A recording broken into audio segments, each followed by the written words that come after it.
आप लोगों को जैसा कि पता होगा कि आजकल एक चीज़ का बहुत चर्चा हो रहा है और वो है मच्छर। मच्छर जो है ये एक बड़ा ही खतरनाक कीड़ा है। जैसा कि आप लोगों को पता होगा कि आप लोगों को भी एक दफ़ा मच्छर ने काटा होगा। मच्छर जो है ये एक खतरनाक कीड़ा है।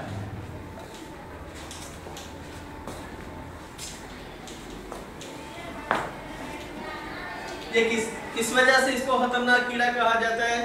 क्योंकि जब भी मच्छर कोई काटता है किसी इंसान को तो उससे मुख्तलिफ किस्म की बीमारियां पैदा होती हैं। एक तो बीमारी पहले भी आपने नाम सुना होगा कि मच्छर के काटने से एक तो बीमारी होती है, उसको हम कहते हैं मलेरिया। मलेरिया का नाम आप लोगों ने सुना है?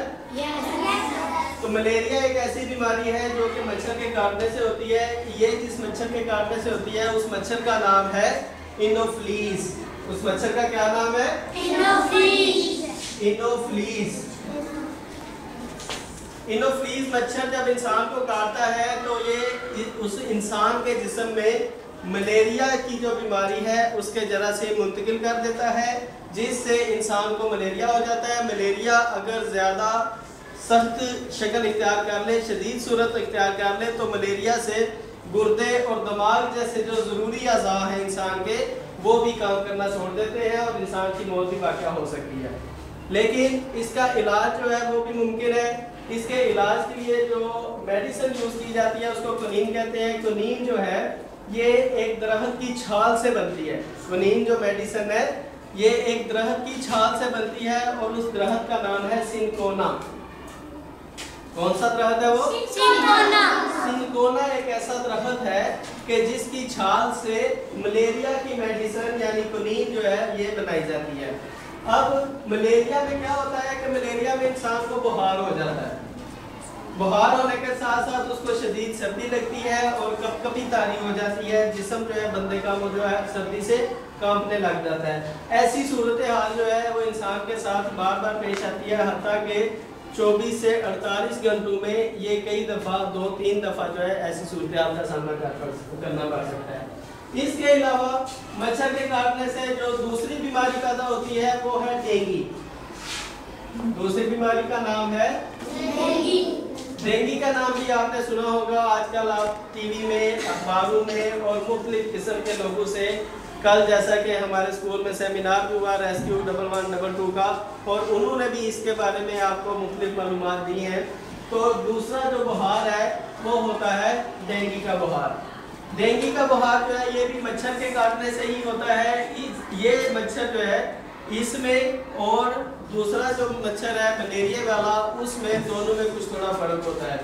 जो इनोफ्लीस जो मच्छर है उसका नाम होता है इनोफ्लीस, लेकिन डेंगू बुखार जिस मच्छर से होता है उस मच्छर का नाम है एडीज। क्या नाम है उस मच्छर का? एडीज मच्छर अगर इंसान को काट ले तो उससे आपको जो बुखार होता है वो बुखार है डेंगू फीवर।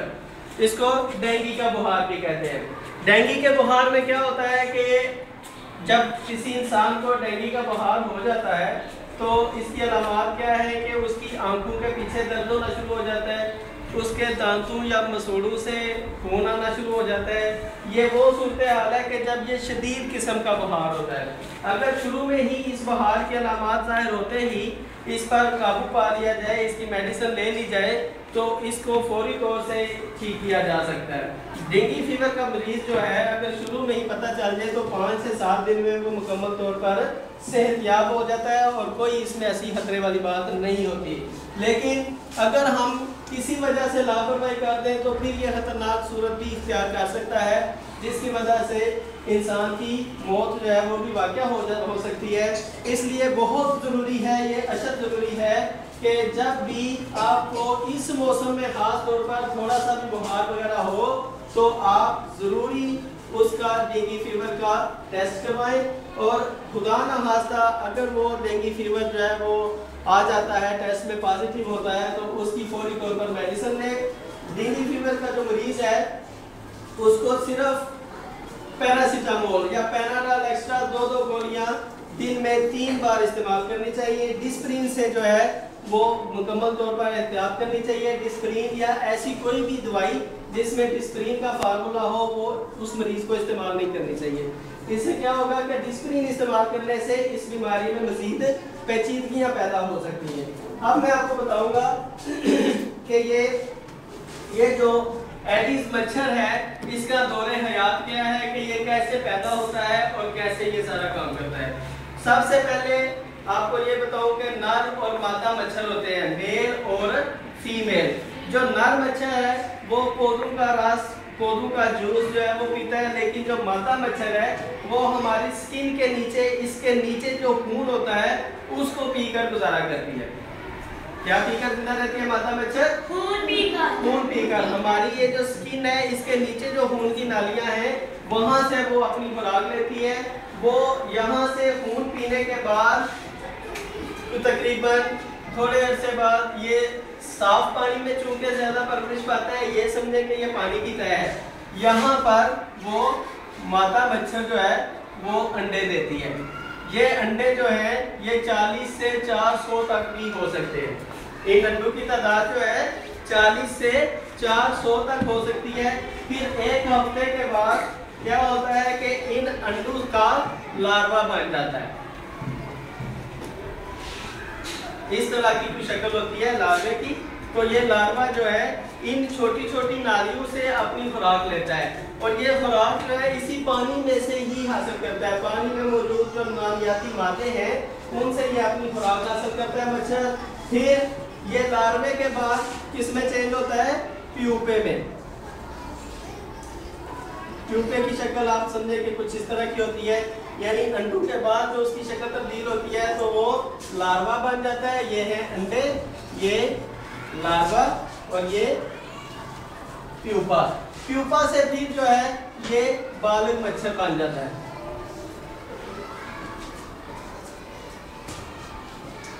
ये बालिग मच्छर जो है ये फिर जब किसी इंसान को काटता है तो इसके काटने से जो है वो बीमारियां पैदा होती हैं और डेंगू फीवर जो है वो इंसान को हो सकता है। अब ये है कि इस मच्छर के काटने से कैसे बचा जाए, इस मच्छर के काटने से कैसे हम बच सकते हैं, एहतियाती तदाबीर क्या है। सबसे पहले जो आपको करना है वो ये है कि आपने अपने लिबास का ख्याल रखना है। लिबास का ख्याल रखने से मुराद ये है कि आपने आधी आस्तीन वाली शर्ट या कमीज जो है ये नहीं पहननी, ठीक है। इसके अलावा हाफ निकर या क्वार्टर जो होती है वो भी नहीं पहननी। पूरी पतलून या पूरी शलवार या पूरा पजामा पहनना है, पूरी कमीज पहननी है, ताकि कोई भी जो मच्छर है उसको आपकी नंगी स्किन जो है, हाली स्किन जो है वहाँ तक रसाई हासिल ना हो सके, वो वहाँ तक अप्रोच ना कर सके। अगर वो वहाँ तक अप्रोच करेगा तो फिर ही वो आपको काट सकेगा। तो अगर आप उसको मौका ही ना दे काटने का, उसको जगह ही नहीं मिलेगी काटने की, तो फिर वो क्या कर सकेगा। पहली बात तो ये होगी कि अपना लिबास जो है वो आपने साफ सुथरा रखना है। चलो वापस बाद में आना।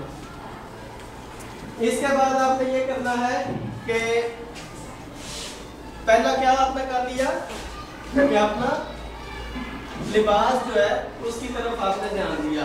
फिर आपने क्या करना है कि अपने माहौल को देखना है। ये मच्छर जो है क्योंकि पानी में परवरिश पाता है, तो आपने अपने घरों में देखना है कि किस तरह से आप अपने घरों को इसके अफजाइश से पाक रख सकते हैं। कि आप अपने घरों में क्या इंतजाम करें कि ये मच्छर जो है आपके घरों में अफजाइश ना कर सके। सबसे पहले तो ये है कि अगर आपने अपने घर में कोई बाल्टी वगैरह रखी हुई है, कोई बाल्टी वगैरह रखी है उसमें पानी पड़ा हुआ है, तो इस पानी में बहुत ज़्यादा चांसेस हैं कि इस पानी में वो मादा मच्छर अंडे दे दे और उन अंडों से फिर लार्वा, प्यूपा और बालिग मच्छर बन के आपको काटने के लिए आ जाए।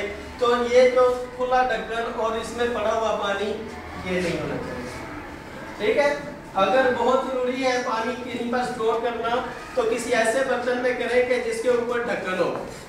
किसमें पानी करेंगे? जिसके ऊपर ढक्कन हो। अब आप दूसरी बात जो है वो ये कि कोई गमले वगैरह जिसमें पौधे वगैरह लगे होते हैं, गमलों में पौधे लगे होते हैं, गमलों में आप पानी देते हैं पौधों की अफजाइश के लिए, तो उसमें पानी जो है वो खड़ा रह जाता है। गमलों में पानी खड़ा रह जाता है, वो पानी जो है वो भी खतरनाक है, क्योंकि वो भी साफ पानी होगा जो मिट्टी की सतह के ऊपर होगा, और उस पानी में भी मच्छर जो है वो अफजाइश कर सकते हैं, इसलिए ये भी नहीं होना चाहिए। फ्रिज के नीचे जो ट्रे होती है, जिसमें जो ड्रेनेज है फ्रिज की थोड़ी बहुत जो होती है, उस ट्रे में पानी आता है, उस ट्रे को निकाले फ्रिज से हर सुबह और शाम के वक्त, और जितना थोड़ा बहुत पानी हो उससे निकाल कर उसको कपड़े से साफ करके तो फिर दोबारा उसमें रखें। ठीक है जी, ये तीसरी बात होगी। पहली बात बाल्टी वगैरह, गमले और फ्रिज की ट्रे।